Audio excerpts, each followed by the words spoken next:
Yihudaati iddoo guddaa qabu. Yohaannis boqonnaa 12 irratti dhattanii yeroo laaltan waa'ee Maariyaamiif Yihudaan dhaabatee dubbatu. Yihudaan waa argannaadha.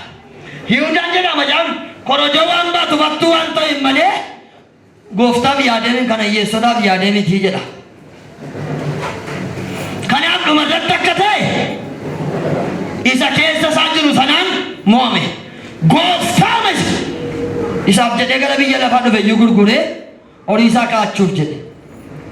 Gaafa akkatti faradamu arge dhaqee mana qulqullummaa keetti gate. Lafa ittiin bitame lafa waalaatu. Laficha Akaldaamaa jedhama. Akaldaamaa jechuun lafa dhiigaati. Wayyoo harka kee ol fudhu waan sii kadhadha. Ameen ameen.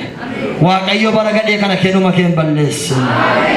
Harka walitti buufnee gooftaa galateeffannu. Humni maqaa Yesuus inni fayyisaa hin oolcha. Mirga ol gaafadhaa humni maqaa Yesuus hin fayyisa idaa. Hojii argamoota boqonnaa 4:12 fideedha. Biyya lafaa irratti haduu gaditti maqaan fayyisuuf namaaf kenname maqaa Yesuus Kiristoos qofa akka ta'e dubbatu yoo bukkee ga'e dubbisa. Maal fayyisa humni maqaa Yesuus inni jedhuu fi namni waan gurguddaa sadii itti fayyadamni maqaa isaa waamu. Haleluuyaa. Namni maqaa Yesuus fayyina dee waamu waan gurguddaa sadii itti fayyada. Tokkoffaa Tasalonqee 5:23-24. Akka jedha lafa sanatti Waaqayyo hafuura keessan lubbuu keessan foon keessan nagaa ta'e jedha. Mi'a melame. Haleluuyaa. Lubbuun keenya gaafa nuyi harkaan qabne tokkoffaa Tasalonqee 5:23 jiru. Yoo bira ga'e.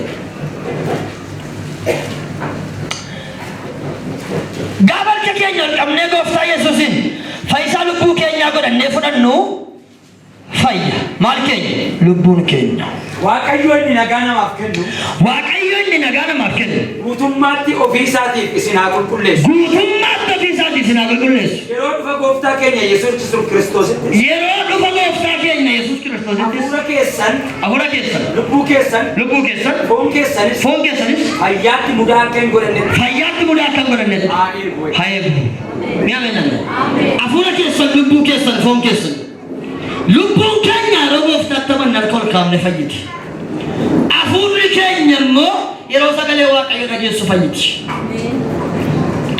Foon keenya saba maqaan gooftaa Yesuus waamamu fayya. Mi'a meenan. Mi'a meen. Mi'a meen jedha. Mee namni dhukkubsate tokkicha harka isaa ol kaasu lafee lafa jira. Namni dhukkubsachaa dhufee jiraate harka isaa ol kaasu.